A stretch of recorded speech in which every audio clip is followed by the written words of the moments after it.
Race 3B, 1963 to 1973 FIA manufacturers cars. And here's your lineup. On pole, number 87, Stephen Reed, Berkeley, California, 1972 Ferrari 312 PB. Gunnar Jeanette alongside in car number 4. This was a great race yesterday in a Porsche 90802. Inside second row, 86, Nick Collier, San Francisco, and a 70 Chevron V16. Beside him, number 2, Bruce Canepa, Scott Valley, and a 69 Porsche 917K. Third row, car number 44, Greg Gregory, Houston, Texas, 70 Chevron V16. Bob Cullis, car 23 alongside. He's from Carmel, and he's also driving a Chevron V16. Inside fourth row, number 25, Chris Springer, Los Gatos, and 68 Chevrolet Corvette. Beside him, 32, Michael Reichel, out of Kent, Washington, and 67 Chevron GTB8. Row 5 inside, ninth starter, 114 Steve Walker, Amity, Oregon, a 70 Chevron V16.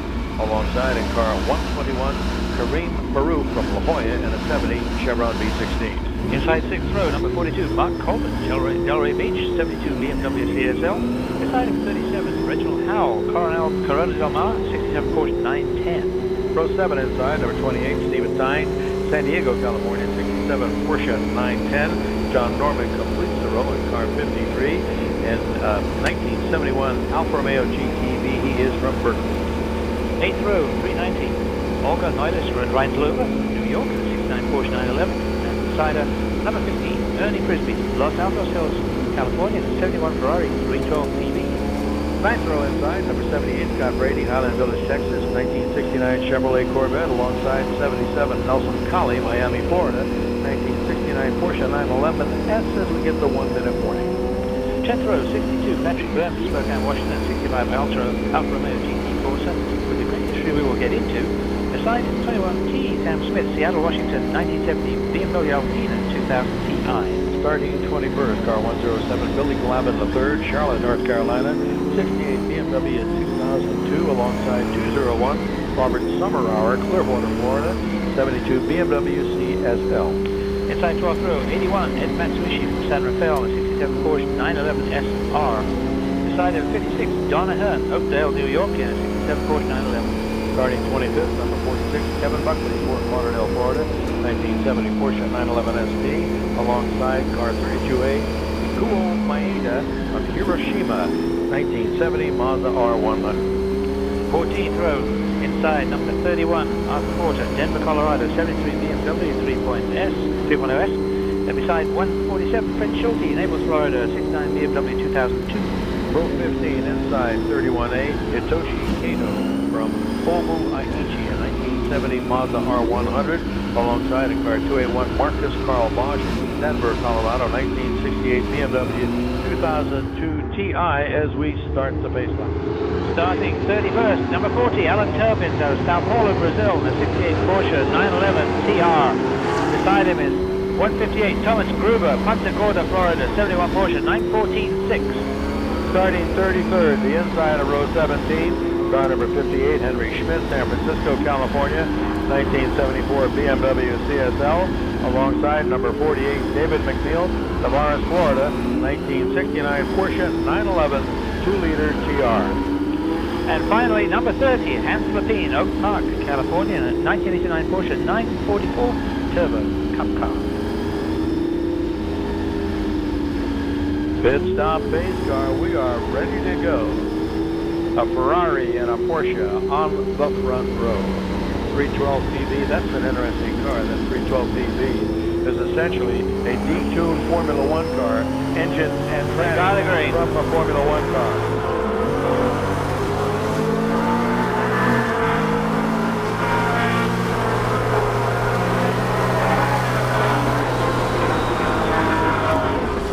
There is some quick machinery out here. Well, I was looking at some of those cars. They're absolutely fantastic automobiles. Some of those Chevrons are beautiful. Those closed tubes are just great, great cars. Yes, it looks like you could use it on the street if you didn't mind not being able to see. Yeah, the 312 PB, as I was saying, it was essentially the engine and transmission out of the Ferrari Formula One car, and they detuned it a bit and built this car around it and set it for sports car racing. It was very, very quick. It wouldn't run a 24-hour enduro. It wouldn't live that long. Oh. So you ran 6-hour races, maybe a 12-hour race. And, you know, it's a very, very effective car, very quick car, but not over a 24-hour time period. It's a bit like Jeff Smith when he scrambles on those BSA Victors, the 441s. You know, the engines are horrible. They just basically grenade themselves. And somebody pointed out, said, yeah, sure, he won a world championship, but his engines only had to last 90 minutes, and then they gave him another one. I've got to think that Bruce Canepa's been like basically stalking those two guys in the front. Well, it looks like it's the Ferrari 312 PB out front. Gunnar Jeanette trying to challenge him. Yeah. It is Jeanette still in second. Boy, the leaders are stringing things out, aren't they? Canepa's third. Nicholas Kalivas is fourth in the 86 car. Then Greg Gregory in car 44. And they show us Bob Earl driving the 87 car. Not Stephen Reed. Bob Earl is driving that car. As you suspected.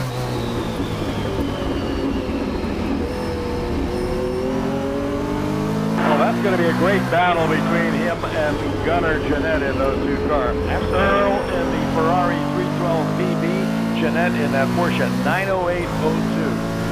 Those things are significantly smaller than the 917 as well, aren't they? When it comes down to all the twisty bits, wouldn't that be better?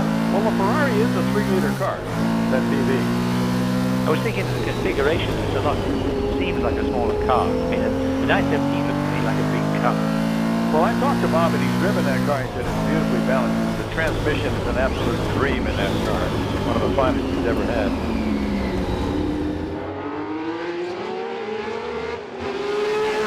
But look at those top three. Bob Earl, Gunnar Jeanette, and Bruce Canepa.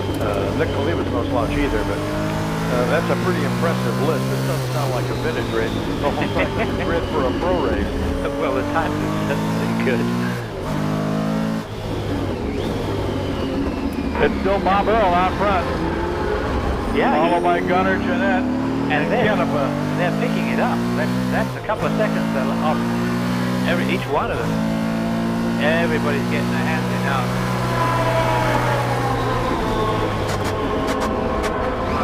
Yeah. Next time we'll get Leaders are running about 10 seconds quicker than the 7th or 8th place car. Yeah. Just to give you an idea of what's going on. That's the front of his pack. My guess is they're going under the bridge here, probably in the high 120s.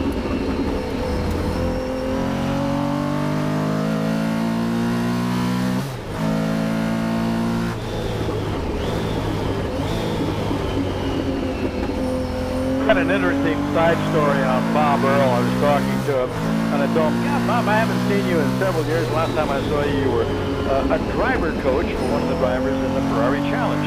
He said, "Yeah, I did that for a couple of years, and I was coaching this guy, and he gave me his name, and there was a bunch of drivers sitting around, and one of them asked his driver, he says, 'Who's your coach?' And he said, 'Bob Earl.' And the guy said, 'Who?' As a result of that, Bob was fired from his job." You know, you can't make this stuff up, can you? Well, you could, but it wouldn't be as good as what actually happened. Oh, and the leaders are actually getting away from Canepa. They are 133. Both of them are Earl and Jeanette. They are. Yeah, Canepa's actually faster on the straightaway. Yeah, so they have 136 miles an hour as the crest the hill past start finish.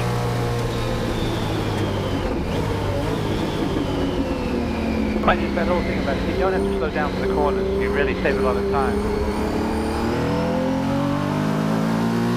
Oh, car number 31A is the Hitoshi Kato in the 1970 Mazda R100. Has gone to the back paddock. Everything. That was one of the early rotaries, wasn't it? That R100? Yeah, actually, it's the first one they sold. It's the one where they sold it off after to discover they had problems with the rotor tips, and they literally pulled them all in and gave them new motors. It practically broke the company because they concluded that it wasn't. There was a problem with the seal, wasn't it? Yeah, the rotor tips, the way those things work in those how would I put them? Elliptical cylinders where the things gear around. The tip is extremely hot, and they couldn't come up with a material that wouldn't burn. And actually, NSU had to same problem when they developed the RO80, and it broke the company. The NSU was doing okay financially until they got the RO80, and basically that held up. The whole project was sold to Japan, to Mazda, and it's done. I nearly took Mazda down too. It was pretty desperate.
Bob Earl in that number 87 Ferrari 312 PB still out in front, but Gunnar Jeanette in that number 4 Porsche not allowing him to break away, but the two of them are pulling away from Bruce Canepa in the number 2 Porsche 917K. He remains in third. Nicholas Kalibas fourth in the number 86 Chevron B16, and Greg Gregory fifth in his Chevron B16, car number 44. But a great battle at the front between Bob Earl and Gunnar Jeanette, cars 87 and 4, lapping within just a tenth or two of each other. So far, it looks like Earl quickest on the last lap at a 131.293, Jeanette 131.402.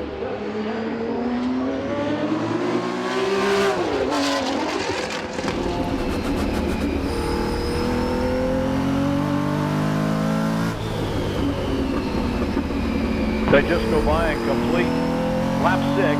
Earl leading Jeanette 87 over 4 as they go up the start and finish straight. He's got about a 4 or 5 car length lead, and that time by the difference in lap speed, or lap time actually, was .019. That's how close they are. Very evenly matched. Good battle.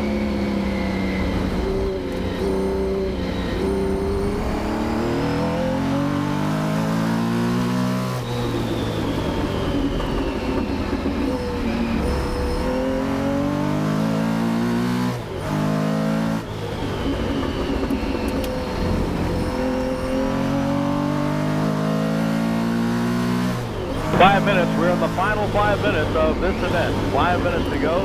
It'll probably be about 3 laps because the leaders are lapping at 1 minute and 32 seconds.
Okay, I'm lucky enough to have Ron Goodman here, who's up from Australia with that incredibly quick 54 Porsche, which you'll remember if you've seen it running, well, for several reasons. One, that it's got the yellow lights on. Two, it's got the green stripes on top of the fenders. Three, it's remarkably quick. And there's quite a lot of history to it. How did you find the car, and what got you into it? Clearly you fit it really well. Clearly it's really well developed. You know, what was the sequence of events? Well, we were actually sitting having breakfast at Le Mans, and we were talking about getting a 54, and the guy that was sitting across from us said, I've got one in the backyard for sale. So it all transpired from there, and he said that it needed a bit of work, and we got back there to look at it, and he was bloody right, it needed a lot of work. It's like any of the old cars, but we rebuilt it up, and it's been a good thing for us since. When you were in Australia, who do you run up against down there? Because this is a complete catch weight contest, all sorts of things on this field. It was just part of the fun, because you never really know how they're going to shape up. But tell me a little bit about the people you run against down there. Most of the cars that we run against are V8 Mustangs, or we get the 911s. So we're used to fighting way above our weight, and we still do pretty good down there. So what was your best race here this visit? Best race here was the only one we finished, which was yesterday. Yeah. Now, last week we had a good run in the pre-reunion with the Curtis. Still couldn't beat him because of the V8, but it was bloody fast. We led him for a while, but he got past him. Yeah, that was a battle. I remember watching that, and that was very, very close. And we figured that you'd eventually get to that problem with the grunt, the straight line. What do you think of the field of cars that are here for this weekend, the entry? Absolutely amazing. My whole crew, we're blown away with the caliber of cars that we get to race against, and all the drivers are just as passionate as we are, so it's unbelievable. It's a fantastic weekend. We're on the final lap of this event. One thing about the cars here, they're beautifully prepared and they're race hard. Where in Europe, they don't care how the cars look, they just race the heck out of them. They're not as clean as these cars. Some of these cars here actually arrive at the track, they look better than they did when they left the factory. Oh, absolutely. A lot of the cars here are concourse quality. We come over here and we couldn't believe that they were racing half of them, so we had to lift our game up to make it better than theirs. So. Yeah, how often do you see someone racing a Ferrari GTO? A lot of times over here, nowhere else. You can see a lot of it here. Yeah, we figured out how many of the baby doll Morgans it would take, you know, to buy a GTO. I mean, it was about like $2,000 of them, you know, and he was running right up there with them. And Jeff Everson was just a great show too. But he doesn't do the same kind of show as you do, punching over your weight. Yeah, well, we find that, but we've sort of got to the thing now when we come up towards one of those Ferraris, it's like, give it a little bit of room, it's way out of our budget, so let's stay right over there. Ron Goodman, thank you very much. Look forward to watching you later on today. And thank you very much for the goodies. He stopped by with some kangaroos, t-shirts, sweatshirts, and all sorts of goodies for us, decals and all that. Good luck, and I'm glad you're enjoying your trip. Thanks, Ron. Checkered flag is at it. It is Bob Earl, your race winner. His last lap, a 1:31.5. Gunnar Jeanette finishes second in car number 4, that Porsche 90802. Third spot goes to Bruce Canepa in the Porsche 917K, car number 2. Nicholas Kalibas fourth in car number 86, the Chevron B16. Actually, Chevron B16s are 4th, 5th, and 6th. Kalibas fourth in 86. Ray Gregory 5th in car 44. Nicholas Cullis 6th in car 23. Then it's Schmidt, Reichel, Baruch, and Howell completing the top 10.